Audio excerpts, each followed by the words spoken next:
Hey up, Poppy. Hello All and welcome back to Relive the League. We're now at what? Game week 15? right. Game week 15, yeah, and a welcome back to you, Ben. Obviously, that fishing trip last week. How was it? Yes. Are we not talking about the fish? Oh, we are talking about it. Tell We everyone. can talk about it.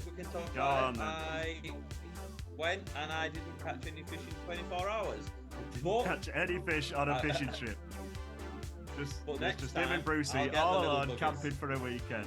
Yeah, gosh. Yeah, but it was raining and they were hiding under the bridge because obviously it was raining and I couldn't get the rod out there. So because it's obvious fish aren't fond of the wet, so they were keeping dry. So the less said about that, the better.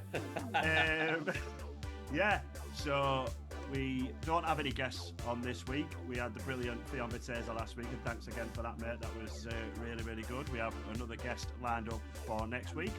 But no, we're just going to get right into it. There we see. Yeah, right into the action. Right what you're here for. As soon as Ben's said his line. Well, I'm ready. You're ready. Let's do this. Let's press that rewind button. Let's go back and relive the league. I'll see you there.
And to start the week, a big game for Arsenal. They can go top of the league if results elsewhere go their way. 5 league wins on the bounce for the Gunners. And Coventry, that boasts the best away record in the league, still unbeaten on the road. Arsenal are unchanged this week with David Seaman in goal, Tony Adams, Steve Bold, Lee Dixon and Steve Morrow at the back. In midfield, David Illia, John Jensen and Paul Merson, with Alan Smith, Kevin Campbell and Ian Wright up front. On the bench is Alan Miller, Pal Lyderson and Anders Limpar. For Coventry, no Stuart Robson this week after decking David Batty last week. He's been rested against his former club. In goal, Steve Grizovic. At the back, Peter Billing, Kenny Sanson, Peter Atherton and Brian Burrows. In midfield is first league start of his career, Phil Babb, Lee Hurst and Craig Middleton in for the first time this season. Robert Rosario's back from injury, up front with John Williams and Peter Unlove. On the bench are Jonathan Gold, Teddy Fleming and Paul Williams. Arsenal are on fire at the moment, and 8 minutes into the game, Ian Wright found Lee Dixon out on the wing. He put a deep cross in, and there was Alan Smith to put the Gunners into the lead.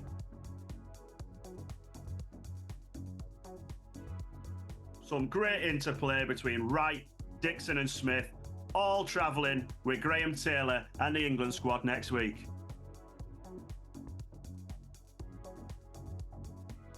Typical of Arsenal's form at the minute, they didn't give up. Lee Dixon found Alan Smith. He gave the ball back to Dixon. He pinged an amazing ball out to the other wing, found Ian Wright. He found the run of Steve Morrow overlapping, who crossed the ball in. Great touch by Smith. And a poor finish, really. But it was clear for a corner. On the half-hour mark, Kevin Campbell had the ball in the middle. He gave it to David Hillier. found Alan Smith on the wing, who played an excellent through ball over the top for Ian Wright, who superbly finished over the top of Steve Grizovic for his 10th goal of the season. What a birthday week Wrighty's having. Look at this ball by Alan Smith. He's usually the big target man up front, but that was a deft touch. Some great play by Wright and a lovely finish. Not too sure about the celebration though, but if you just scored a goal like that in the Premier League, you can kind of do what you want, can't you?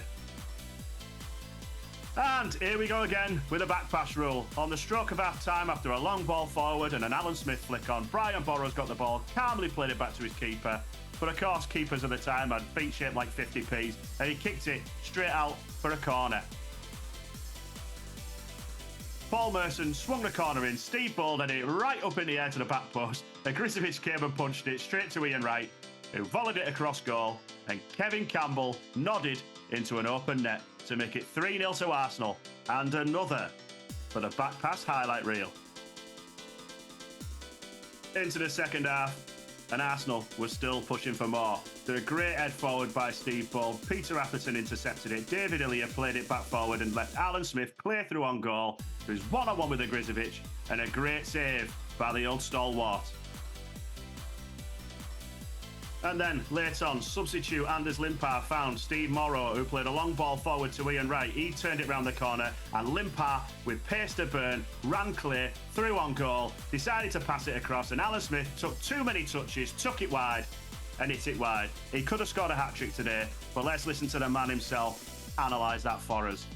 I got the first chance, and then I had a few later on in the game. I was a bit disappointed. I a chance right at the end of the game, which I didn't convert, but it's still nice to get the chances to miss, really. I think everybody thought it was the last quarter, and then Lee ran into the corner, and Hoyt took crossover and just went over the keeper's head for me to head in. Yeah, cheers for that, Alan. I can see you've got a bright future behind the camera ahead of you. Men against boys at Highbury, as Coventry lose their unbeaten away record. 6 wins on the bounce for the Gunners, with Ian Wright bagging his 36th goal in 48 appearances for Arsenal. What a player. 3-0.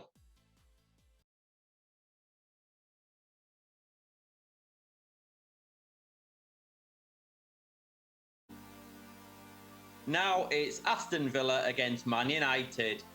Villa currently in 4th place, 3 spots higher than Fergie's men, managed by their former boss, Ron Atkinson. Since the signing of Dean Saunders from Liverpool, Villa have gone from strength to strength. Not only have Villa impressed in the league, but they also beat Man United 1-0 11 days ago in the Coca-Cola Cup. Can the Red Devils get their revenge today? Villa line up with Nigel Spink in goal, Sean Teal, Paul McGrath, Steve Staunton and Earl Barrett at the back, with Brian Small, Gary Parker, Kevin Richardson and Ray Houghton in midfield, and Dalian Atkinson and Dean Saunders up front. On the bench are Mark Bosnich, Dwight York and a return for Cyril Regis after 2 months out. And Man United line up with Peter Schmeichel in goal, Steve Bruce, Gary Pallister, Clayton Blackmore and Paul Parker at the back. In midfield are Paul Ince, Brian Robson, Darren Ferguson, Ryan Giggs and Lee Sharp returning to action after recovering from meningitis. And Mark Hughes up front on his own. On the bench, Fraser Digby, Andrew Kanchelskis and Brian McClare. Just over 39,000 in attendance at Villa Park today to watch 2 teams in contrasting form. Villa flying up the table, Man United slowly slipping down it, and after 12 minutes, a great interception by Steve Staunton, played in Dalian Atkinson, a wonderful first touch, and a phenomenal finish past the great Dane Peter Schmeichel to give Villa the lead and the 3 points today. And a cracking win for Villa in front of the season's highest attendance so far. Dalian Atkinson with his 9th of the season, boosting Villa up to 4th in the table, unbeaten in 12 games. United, 7 games without a win, slipping down to 10th, and Fergie has admitted he needs to look at bringing in a striker. I personally think he'll get David Hurst, who he's always had an eye on, but watch this space.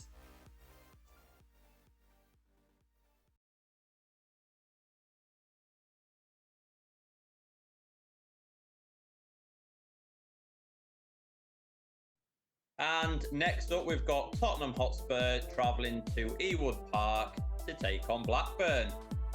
Rovers, they scored 7 goals against Norwich, but they've struggled since. They haven't scored in the last 3 games. Now, can Alan Shearer end his goal-scoring drought? Rovers line up with Bobby Mims in goal. At the back is Colin Hendry, Kevin Moran, David May and Little Alan Wright. Got that one in for our good friend Dan Barker-Gray. In midfield, Gordon Cowans, Tim Sherwood, Mark Atkins and Stuart Ripley, with Mike Newell and Alan Shearer up front. On the bench is Chris Price and Roy Wegley. And for Tottenham, it's Eric Torstedt in goal, Neil Ruddock, Gary Mabbott, Justin Edinburgh and Stone Cold Dean Austin at the back. In midfield, David Owls, Vinnie Samways, Paul Allen and wonder goal scorer Naeem, with Gordon Jury and Teddy Sheringham up front. On the bench is Ian Walker, Jason Cundy and Nicky Barnby. With just over 20 minutes to go, Gary Mabbott got the ball on the left wing, give the ball to Naeem, he swung a ball in, Teddy Sheringham headed it down, and there was David Owls with his first goal of the season to put Spurs ahead.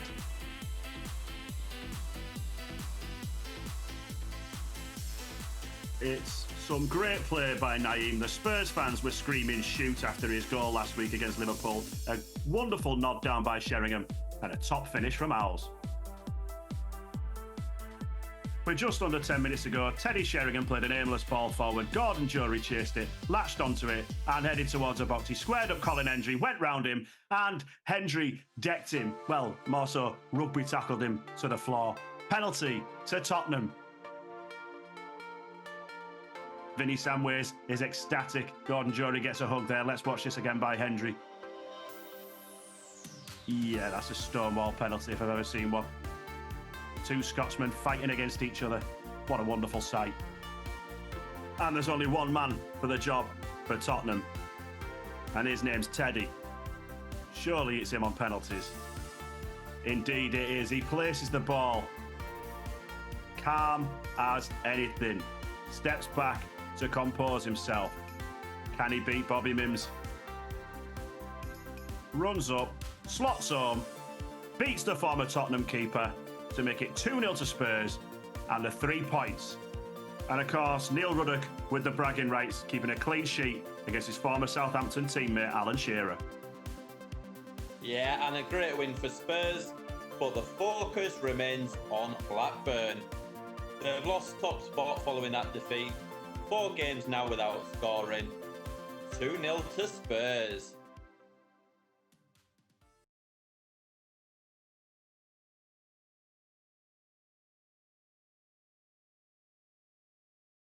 And next up, we have Chelsea taking on Crystal Palace at Stamford Bridge.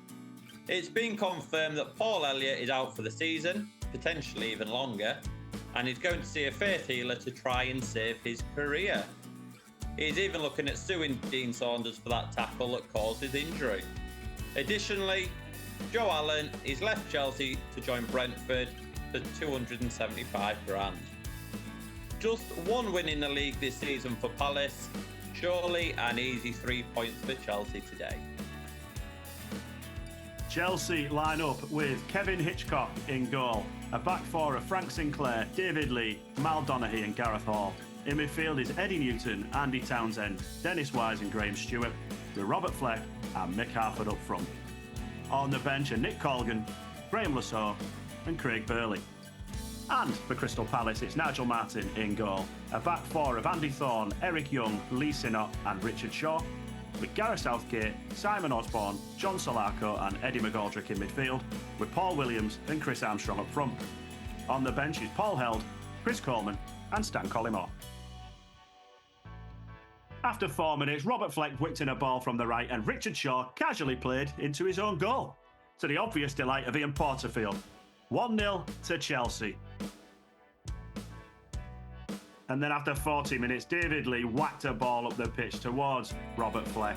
He passed straight inside to Graham Stewart, who took 1 touch, looked up and fired home past Nigel Martin from 30 yards to make it 2-0 to Chelsea. After 52 minutes, Lee Sinnott got a second yellow card and received his marching orders. Left a big hole in the Palace defence, one that Mick Harford took full advantage of with a sublime volley from 25 yards over the top of Nigel Martin. leaving that one fan in the car park absolutely delirious. 3-0 to Chelsea. With 20 minutes left on the clock, Richard Shaw played a long ball forward, Eddie McGoldrick went onto it, and David Lee cleaned him out. Gave Palace a free kick on the edge of the box. John Solarco stood over it, Graham Lasson, Dennis Wise in the wall. He whips the ball in, and Eric Young gets a goal back for Palace, but only a consolation. 3-1, the points stay at Stamford Bridge. Well, things go from bad to worse for Palace. Not only scoring a silly own goal, but they got a man sent off as well, in a game where they were never really involved, and are now second bottom. Chelsea up to 8th. Mick Harford scoring a wonderful goal today, taking his goal tally to 8 for the season. 3-1.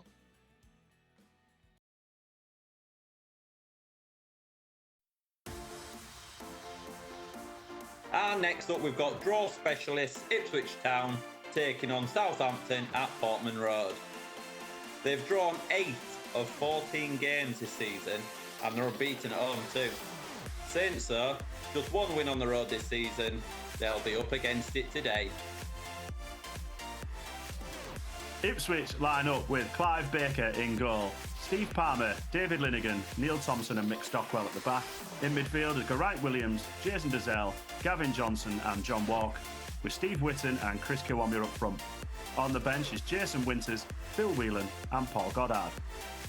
For Southampton, it's Tim Flowers in goal, Richard Hall, Ken Moncow, Francis Benali and Jeff Kenner at the back, with Mickey Adams, Glenn Cockerill, Terry Hurlock and Neil Madison in midfield, with Matt Letizia behind Ian Dowie up front. On the bench is Ian Andrews, Jason Dodd and Tommy Widrington. Ipswich are known as the tractor boys, and the ground at Portman Road looks like they've been running tractors up and down it all day. There's only one chance today. Mick Stockwell's cross, Paul Goddard headed wide, and Tim Flowers was fuming. Not as fuming as the Southampton fans would have been if it had gone in. 0-0. Well, a good point for Southampton there and a vital clean sheet too. That was the 14th goalless game in the Premier League this season. Draw specialists do what draw specialists do. Draw.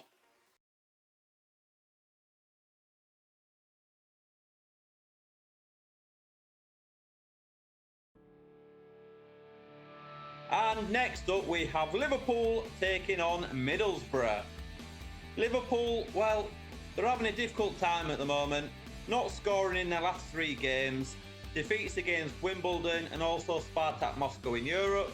They couldn't ask for an easy game to get back on track, as Borough, they do not travel well, having only 1 win on the road this season, not won in the last 9 games. Liverpool, you know what to do. Bring your A game, get back on track. Liverpool line up with Mike Hooper in goal. David James has been dropped after still not having a clean sheet for Liverpool. Torben Picnic, David Burrows, Steve Nicol and Mike Marsh at the back, with Paul Stewart, Jamie Redknapp, Steve McManaman and Don Hutchison in midfield, and Ronnie Rosenthal and Ian Rush up front. On the bench is David James, Nick Tanner and Rob Jones. And for Middlesbrough, it's Stephen Pears in goal, Jonathan Gittins, Alan Kernahan, Derek White, Jimmy Phillips and Curtis Fleming at the back, Mark Proctor and Robbie Musto in the middle, with John Hendry, Willie Faulkner and Paul Wilkinson up front. On the bench is Ian Ironside, Chris Morris and Bernie Slaven.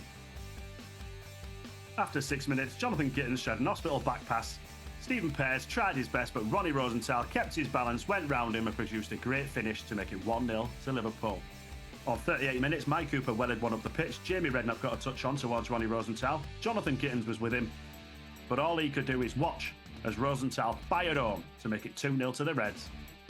3 minutes later, Liverpool's defending was a sandwich short of a picnic as Paul Wilkinson got the better of the Danish international. Willie Faulkner played John Hendry through and Mike Cooper decked him in the box. Penalty to Middlesbrough. Up steps Jimmy Phillips, who smashed home to make it 2-1. And then just 4 minutes after that, Don Hutchison put a cross in. Steve McManaman fired home to make it 3-1 to Liverpool. And breathe. Then quite a quiet second half until the 90th minute when Paul Stewart popped in a cross and there was Ian Rush to score his 200th league goal. So good. Let's watch it twice. And that's 10 games without a win now for Borough. They were dreadful today. Liverpool, though, a much-needed win, scoring 4 and bagging 3 points. And finally, John Barnes is nearing fitness, with Graham Souness hopeful he will be back in the team against QPR after the international break. 4-1.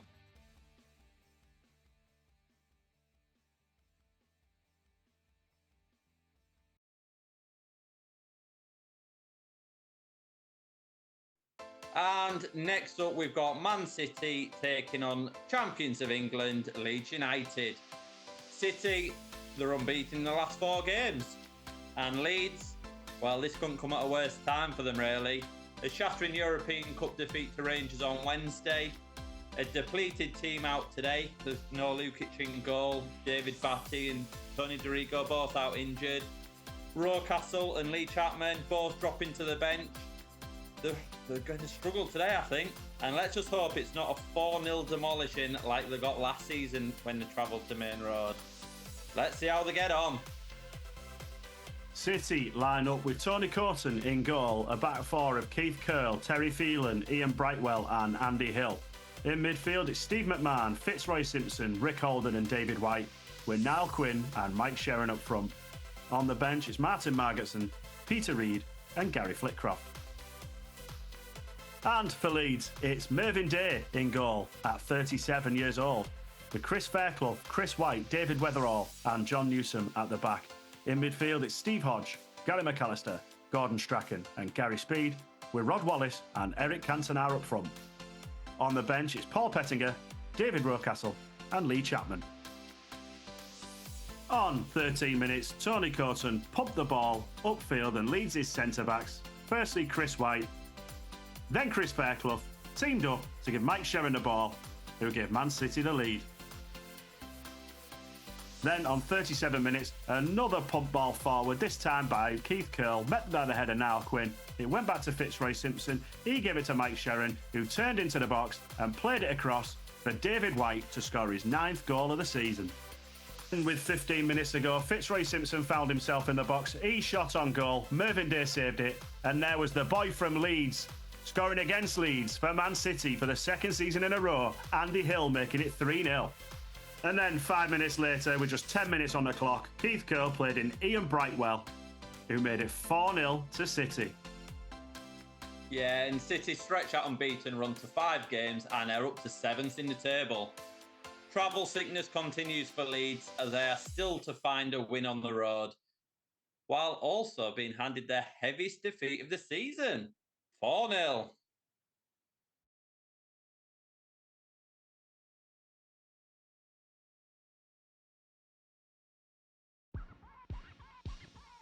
And next up, we've got Everton travelling to the City ground to take on Nottingham Forest. 2 teams down at the bottom of the table on terrible run of forms. Let's see how they get on. Forest line up with Mark Crossley in goal, a back four of Steve Chettle, Carl Tyler, Stuart Pearce and Brian Laws. Roy Keane back in midfield with Toddy Orlickson, Scott Gemmell, Nigel Clough and Ian Warren, with Lee Glover up front on his own. On the bench is Andy Marriott, Gary Crosby and Gary Bannister. For Everton, it's Neville Southall in goal, Alan Harper, Gary Ablett, Martin Keown, Dave Watson and Matt Jackson at the back, with Ian Snowden, John Ebrell, Barry Horn in midfield, with Peter Beardsley behind Paul Rideout up front.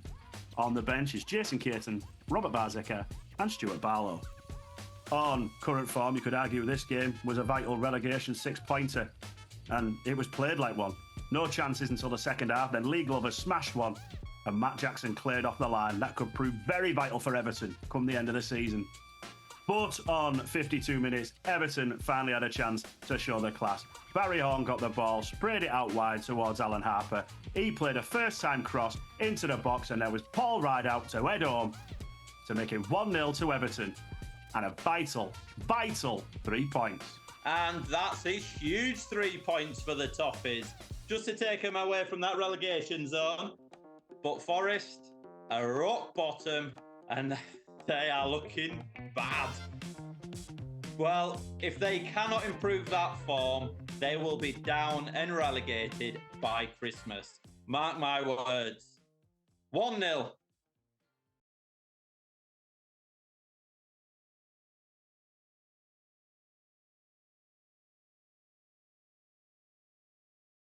And next up, we've got the high-flying Queen's Park Rangers travelling to Selhurst Park to take on Wimbledon. Wimbledon is struggling this season, down in the relegation zone. Only one home win all season. 3 points of QPR. Yeah, I think that's the outcome of this game. Let's see. Wimbledon line up with Hans Segers in goal. Roger Joseph, Alan McCleary, Warren Barton and Brian McAllister at the back. In midfield, it's Gerald Dobbs, Vinnie Jones, Laurie Sanchez and Robbie Earle, with Terry Gibson and Dean Holdsworth up front. On the bench are Neil Sullivan, Steve Cottrell and Andy Clark. For QPR, it's Tony Roberts in goal, Alan McDonald, Darren Peacock, Clive Wilson and David Bardsley in defence. In midfield, Andy Impey, the master himself, Ray Wilkins, Ian Holloway and Andy Sinton, with Bradley Allen and Les Ferdinand up front. On the bench is Jan Steshkal, Danny Maddox and Simon Barker. Wimbledon have been struggling this season, but sometimes the luck doesn't go your way at all, and that was proven after 25 minutes today when Bradley Allen shot from 30 yards, took a wicked deflection off Brian McAllister and gave QPR the lead.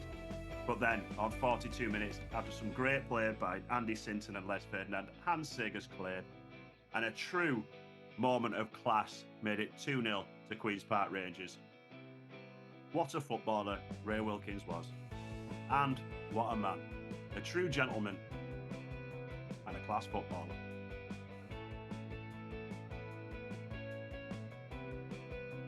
Well, there was as many fans at Bootham Crescent today watching York City against Barnet in Division 2 than there was at Selhurst Park watching this Premier League game.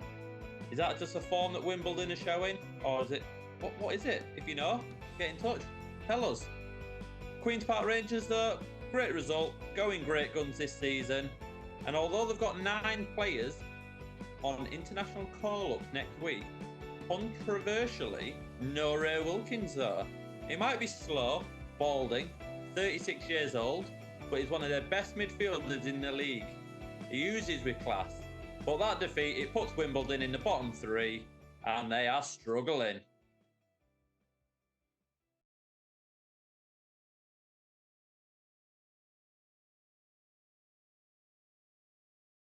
And now it's a Super Sunday game, and it's the one and only, the Steel City Derby. This is the 95th meeting between the two sides, but the first in the Premier League. United got the better of Wednesday, winning both fixtures last season. Strap yourselves in, this is a belter. For Sheffield United, Simon Tracy got injured in training yesterday. He's going to be out for 2 months. So it's Alan Kelly in goal. A back four of Brian Gale, Paul Beasley, Tom Cowan and Carl Bradshaw. In midfield, it's Kevin Gage, John Gannon, Paul Rogers and Mitch Ward, with Adrian Littlejohn and Brian Dean up front. On the bench is just Jamie Hoyland and Glyn Hodges. For Sheffield Wednesday, Chris Woods in goal, Nigel Pearson, Nigel Worthington, Roland Nielsen and Danny Wilson at the back. In midfield, Carlton Palmer, John Sheridan, Chris Waddle and Chris Bart-Williams, with David Hurst and Mark Bright up front. On the bench are Kevin Pressman, Paul Warhurst and John Ark. Here we go then, the first Steel City derby. Oh, what's happened there? Little John's given it to Bright. He's given it to Hurst, but he's wasteful. Give it to the centre-back. Gannon's cleared it up the pitch, but Nigel Pearson's there to get rid. What a start. Right, Danny Wilson, give the ball to Chris Waddle. He found David Hurst. What's he going to do here? Oh, he's big touch. Oh, my days, what's he done there? He's chopped down Cowan like he's chopping down a Grand Oak. That's got to be a red, surely. In 2024, maybe, but not in 92. Ref telling Sheffield United players where to go and producing a yellow. Anyway, right, John Sheridan has the ball. He's leading Chris Bart-Williams. Oh, close. 0-0. Corner to Sheff Wednesday. Nigel Worthington's going to swing it in. Chris Bart-Williams has headed it up in the air. David Hurst has headed it across. Mark Bright, what a save that is. Bart-Williams, another great save. He's a top keeper, is Alan Kelly. Should be number 1 for me. Right. Next, corner to Sheffield United. Gannon swings it in. There's Brian Dean. Bar. Pearson clears it. It's awful. It's gone to Littlejohn. He's hit it. It's gone up in the air. Chris Woods has uppercutted it. Next, Bright. He's headed it on. Hurst can't get there. Oh, that's knee high by Mark Bright. Both Sheff Wednesday strikers with foul tackles, really. And I don't mean foul as in disgusting. But it's not quite a red. It's a yellow. Right, second half then. An hour gone. The 14th corner of the game. Mitch Ward swings it in. Brian Dean heads on goal. And Little John's turned it home. I think he's accidentally done that with, 1-0 to Sheff United. Adrian Littlejohn's goal. Wednesday are all over United here. Waddle, Chris Bart-Williams, he's crossed it in. Saved by Kelly. It's Paul Warhurst. It's in! The equaliser for Sheffield Wednesday. What a finish that was. Oh, hang on. No.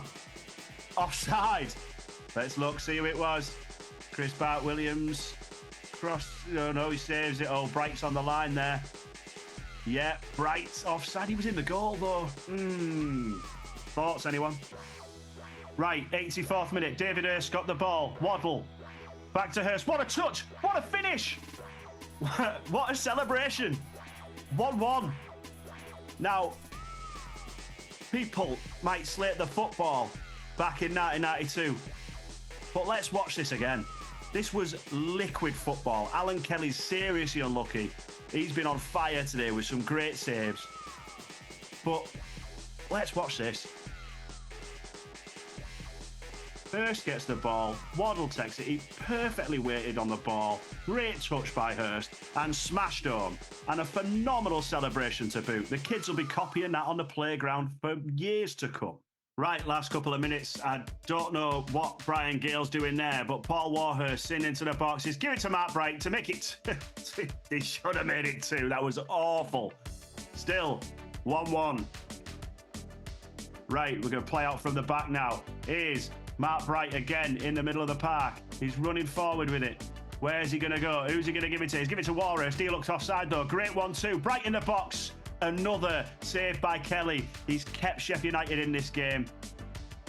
And it's a very, very lucky point for them. Now, this is the reason why we are reliving the league.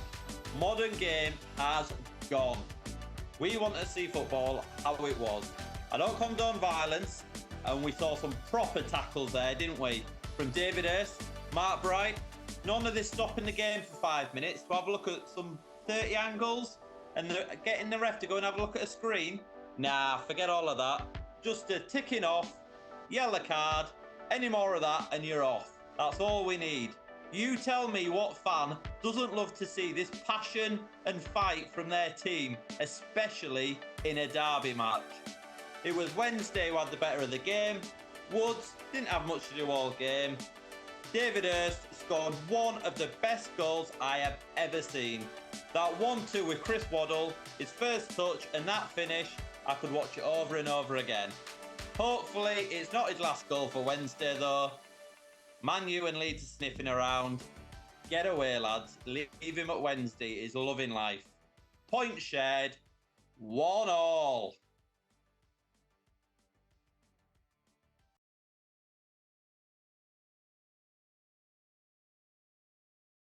And last up this week, we've got Oldham hosting Norwich, with the Canaries hoping to fly back to the top of the table with a win. They've only managed one win in the last 5 games though, and conceded 11 goals in their last 2 away trips. But on a positive note, Norwich can feel a full-strength team for the first time this season. Oldham line up with John Holworth in goal, Steve Redmond, Richard Jobson, Neil Poynton and Paul Bernard at the back, with Gunnar Haller, Mike Milligan and Nick Henry in midfield, Ian Marshall, Ian Olney and Graham Sharp up front. On the bench, John Keeley, Neil McDonald and Neil Adams. For Norwich, it's Brian Gunn in goal, Ian Butterworth, John Paulston, Mark Bowen and Ian Culverhouse at the back, with Darryl Such, Ian Crook, David Phillips and Wolf Fox in midfield, Darren Beckford and Mark Robbins up front.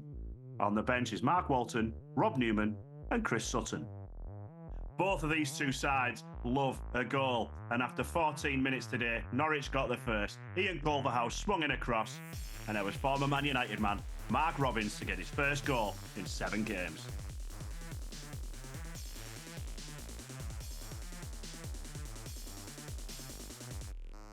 And on 25 minutes, Nick Henry swung across in. It went deep, and Graham Sharp provided a superb finish to equalise for Oldham.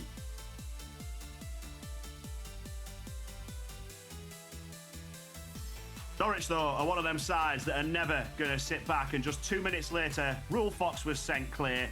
Holworth ran out, so Rule Fox slid it across for Mark Robbins to tap in to an open goal to make it 2-1. It really is a great breakaway by Norwich, and it's something they've been doing all season. Great pace and vision by Rule Fox. No idea what John Holworth was doing, though.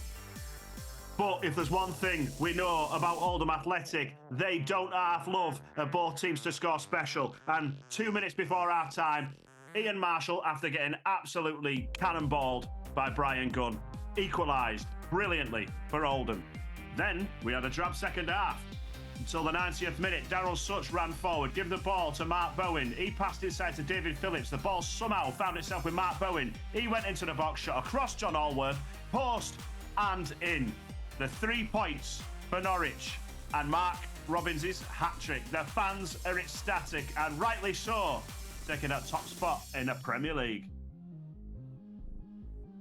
Well, isn't it ironic? Don't you think? God, Ben. Mate, do you know how ironic this is? Alex Ferguson searching high and low this week for a new striker. And what happens? The man they let go in the summer leaves him red-faced. Go on, Mark Robbins. Bags a hat-trick. Sends Norwich to the top of the table. Take that one, Fergie. Right then, that brings us to the end of episode 15 and game week 15 of Relive the League. Let's have a look at the goal scorers, Ben. Yeah, well, the biggest achiever was Mark Robbins this week, bagging a hat-trick for Norwich. Well, quite a few on the score sheet on the list. We've got David White, he was scoring. Mick Harford scored. Dalian Atkinson scored. Ian Wright got there, yeah.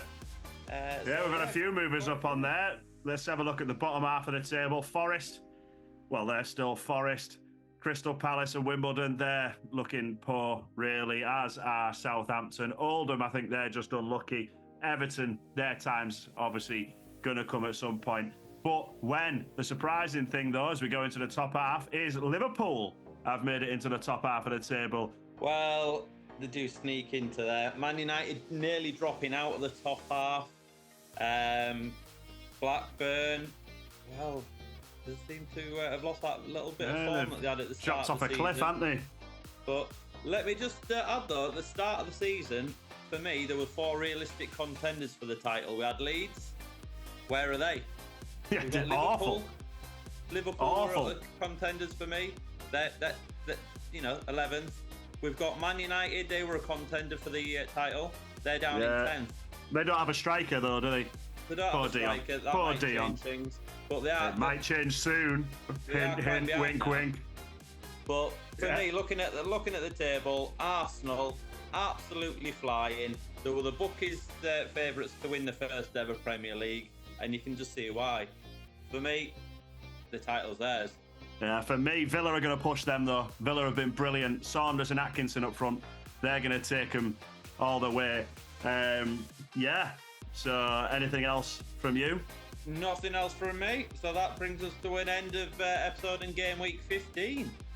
Yeah, so I guess until next time, I'll see you later.